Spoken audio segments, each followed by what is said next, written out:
Hello guys, আমার নতুন আরেকটা ভিডিওতে সবাইকে স্বাগতম। আজকে আমি আমার মিনি কিচে বানাবো চিকেন কষা। তো চলো চিকেন কষা ঝটফট বানিয়ে নিই। ফার্স্টেই দেখতে পাচ্ছ আমি কড়াইয়ে তেল বসিয়ে দিয়েছি আর পেঁয়াজটাকে এখানে ছোটো ছোটো পেঁয়াজগুলো একটু ছেঁচে নিয়েছি, কারণ দেশি মাংসর কষা হবে বলে কথা না। তারপরে এবার পেঁয়াজগুলোকে ভালো করে ছেঁচে নিয়ে তেলটা ভালো করে যতক্ষণ না গরম হচ্ছে ততক্ষণে পেঁয়াজগুলো আমি ছেঁচে নিচ্ছি। এবার পেঁয়াজগুলোকে ভালো করে দিয়ে দিয়েছি, দেখতেই পাচ্ছ আমার তেলও গরম হয়ে গেছে। এবার ভালো করে একটু নাড়াচাড়া করে নেওয়ার পরে পেঁয়াজটার সাথে একদম ভালো করে ভেজে নেব।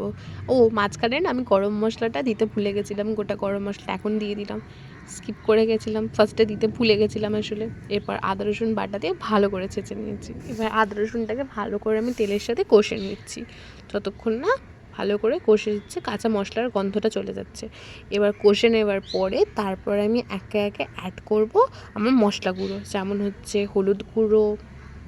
এই যে হলুদ গুঁড়ো আমি এখানে ব্যবহার করলাম, এখানে আমি হলুদ গুঁড়ো দিয়ে দিয়েছি। এবার হলুদ গুঁড়োটা দিয়ে দেওয়ার পরে আমি খানিকক্ষণ একটুখানি নাড়াচাড়া করে নেবো। এরপরে আমি বাকি মশলা দিয়ে দেবো।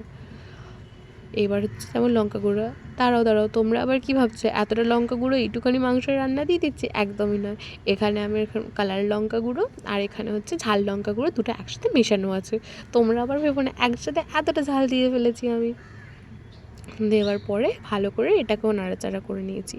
এবার নাড়াচাড়া করে নেবার পরে এখান থেকে আমি আবার দিয়ে দিচ্ছি ধনে গুঁড়ো আর জিরে গুঁড়োটাও এখানে একসাথে করা রয়েছে, এটাও আমি দিয়ে দিয়েছি। দিয়ে এটাকেও আমি ভালো করে কষিয়ে নিয়েছি। এবার কষানো খুব ভালো মতো হয়ে গেছে, দেখতেই পাচ্ছ তেলও ছেড়ে দিয়েছি। এবার আমি আস্তে আস্তে একে একে মাংসগুলো দিয়ে দিচ্ছি। ভালো করে মাংসগুলো আমি ধুয়ে রেখেছিলাম প্রথমেই মাংসগুলো, এবার সব মাংসটাই দিয়ে দিয়েছি। মাংসটা দিয়ে দেওয়ার পরে আমি ভালো করে কষিয়ে। তোমরা কি একটা জিনিস নোটিস করতে পারছো আমি এখন একটা মেন ইনগ্রিডিয়েন্টস দিইনি? বলো তো সেটা কি? ঝটপট কমেন্টে গিয়ে বলে দাও তো। আমি বলে দিচ্ছি, এখনও আমি নুনটাই দিইনি। তোমরা কি ভাবছো নুন ছাড়া মাংস রান্না করবো? না না না না, এখনও আমি নুনটা দিইনি। তার কারণে এবার আমি নুনটা দেবো, যাতে ভালো করে নুনটা দেওয়ার পরে নুনটা মিশিয়ে নেওয়ার পরে আমি যাতে মাংস থেকে জল ছেড়ে যায়, ওই জন্য আমি এখন নুনটা দিলাম। তোমরা কে কীভাবে একটু মাংস রান্না করো আমাকে একটু বলো তো কমেন্ট বক্সে। আশা করছি তোমরা সবাই বলবে, তোমরা আমার পাশেই থাকবে। এবার আমি এটাকে মাংসটা কষিয়ে নেওয়ার পর একটা মাটির থালা দিয়ে ঢাকা চাপা দিয়ে দিলাম। চিকেনটা এবার আরেকবার কষিয়ে নেব। এবার চিকেন কষার পরে খানিকক্ষণ পরে আমি দিয়ে দিচ্ছি, এখন চিকেনটা ভালো করে কষে নিতে হবে, কারণ ভালো করে মাংসটা কষলে তবেই তো খেতে টেস্টি লাগবে। এবার মাংসটাকে ভালো করে কষিয়ে নেওয়ার পরে আমি আবারও খানিকক্ষণের জন্য দিয়ে দেবো একটু চাপা। আমি আবারও মাটির একটা থালা দিয়ে চাপা দিয়ে দিলাম, যেটা দিয়ে চাপা দিচ্ছিলাম আর কি। তো এবার ঢাকাটা তুলে আমি এর মধ্যে খানিকক্ষণ পরে একটু ইউজ করব গরম জল। সরি, এখানে গরম জলটা আমি স্কিপ করে গেছি। গরম জলটা এখানে গরম করছি, ওটা দেখানো হয়নি, বাট এখানে এটা গরম জলই ছিল, তোমরাও গরম জলই দিও। গরম জল দিয়ে ভালো করে চিকেনটাকে আরেকবার কষিয়ে নেব। আচ্ছা, এবার কিন্তু ভেবো না সে চিকেন কষাটা শুধু শুধু খাবো, এর সাথে কিন্তু একটা আছে হেভি টেস্টি রেসিপি, যেটা চিকেন কষার সাথে খেতে দারুণ লাগবে। গেস করতে পারছো চিকেন কষার সাথে কি হতে পারে? যাকে সেটা একদিন আনবো অন্য কোনো আরেকদিন ভিডিওতে।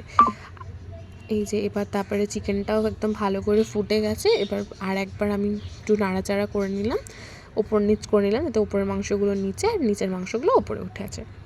একবার কষিয়ে নিয়ে এরপরে আমি দিয়ে দেব আমাদের গরম মশলা গুঁড়ো। ভালো করে কষিয়ে নেওয়ার পরে এবার আমি দেখতেই পাচ্ছ একদম তেল ছেড়ে দিয়েছে মাংস থেকে, একদম হেভি টেস্টি লাল লাল ঝাল ঝাল মাংস।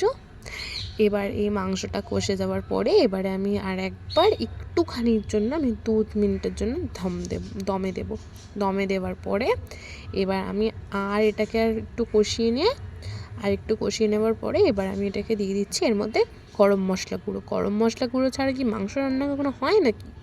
গরম মশলা দিয়ে এবারে ভালো করে কষিয়ে নিয়েছি। ভালো করে কষিয়ে নেওয়ার পরে এবার এটাকে আমি দিয়ে দেবো আর একটু ধমে চাপা। এবার তোমাদেরকে আমি দেখাচ্ছি মাংসটার কীরকম হয়েছে। আশা করছি তোমাদের সবারই এরকম ভিডিও দেখতে ভালো লাগছে। প্লিজ আমার সাথে থেকো।